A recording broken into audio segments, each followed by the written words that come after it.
Let me add one more important thing to this story, something else that marked Vincent Scully as unusual, which is his generosity to his students and his willingness to acknowledge their contributions to his thinking.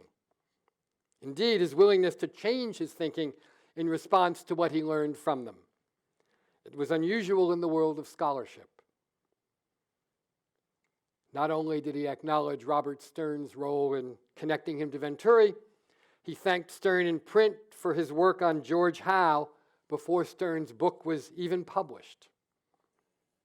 And he made frequent references, as I said, to Sterne's role in connecting him to Venturi.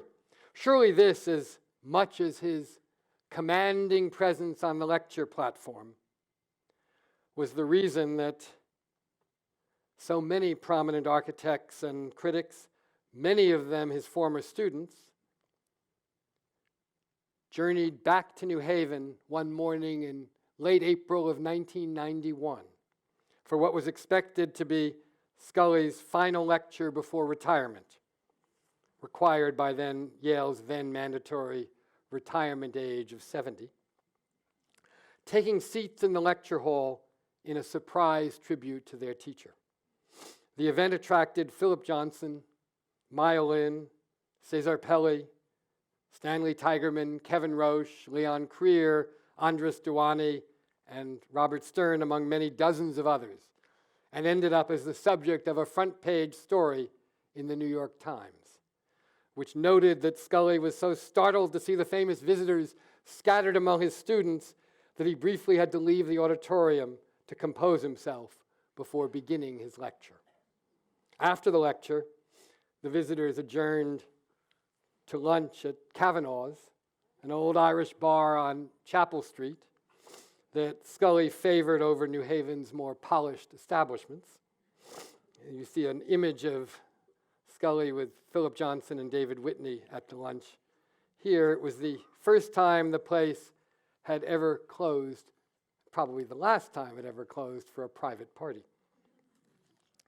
It is worth saying here that if the circle of students, closest to Scully was made up of architects, art historians, and critics, his influence extended far beyond people professionally connected to architecture.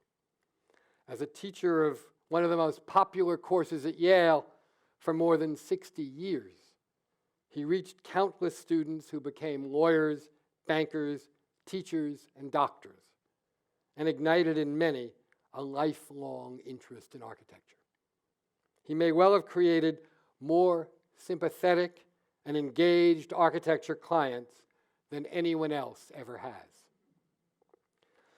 But no list of Scully's students would be complete without Andras Duany and Elizabeth Plater-Zyberk, whose impact on him may have been the most notable of all. Like Sterne, they were not Yale undergraduates. They encountered Scully when they arrived at Yale as graduate architecture students in the mid-1970s, as Scully was completing his rethinking of what constituted a contemporary humanist architecture. After they established their own firm, DPZ, they would design the influential town of Seaside in Florida, which Scully admired particularly for its elevation of town planning principles over the architecture of individual structures. And they would go on to found the new urbanism movement.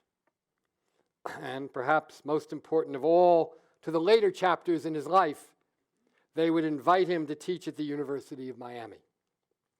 For more than a dozen years, he and Catherine Lynn would spend their winters in a small cottage in Coconut Grove, and a generation of non-Yale students would be exposed to architecture as seen through the lens of Scully.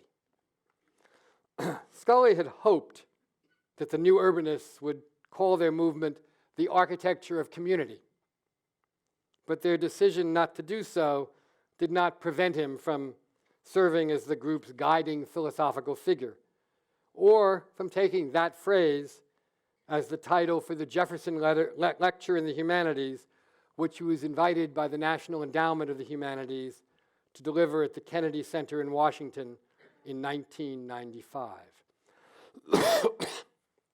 He would give other versions of that talk, most famously at the White House in 1998, when he was invited to speak at a dinner celebrating the 20th anniversary of the Pritzker Prize.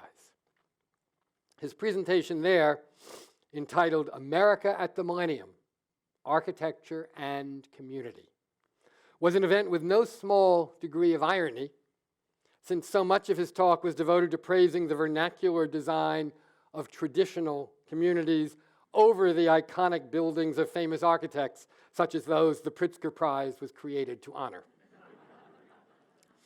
It was not surprising that Hillary Clinton, in her remarks following the talk, thanked Scully by calling him eloquent and forceful, but quite subversive.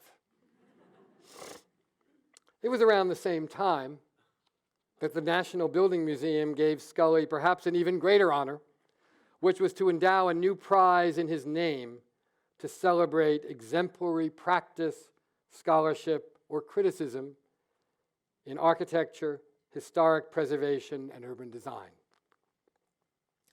The first Scully Prize in 1999 went to Scully himself. Jane Jacobs got the second, and the award has since gone to Prince Charles, the Aga Khan, Phyllis Lambert, and among Scully's students, Duany and Plater-Zyberk, Robert Stern, and myself. It's a great part of the Scully legacy, and it continues strong, although for all the eminence that the award has come to represent, it does not bring to mind those words that Hillary Clinton used when she spoke at the White House. So let me come back to that phrase, eloquent and forceful, but quite subversive, for a moment. I think Hillary Clinton got Scully exactly right. It is a combination of words that you would not always put together. But that, of course, is in the great Scully tradition. Something that doesn't seem at first to fit, as so many things about Scully's life did not seem, at least on the surface, to fit together. The townie who became Yale's great figure. The poet of architecture who embraced contradiction. His ability to use contradictory words to transcend apparent differences and show us underlying truths was nowhere more apparent, I think, than in the wonderful summary he once offered of the mission of art history. And with that, I will conclude. In 1969, Scully wrote that art history had to be conservative, experimental, and ethical. That is another remarkable trio of words, seemingly contradictory, but not really, showing us yet again his exquisite sensitivity to language.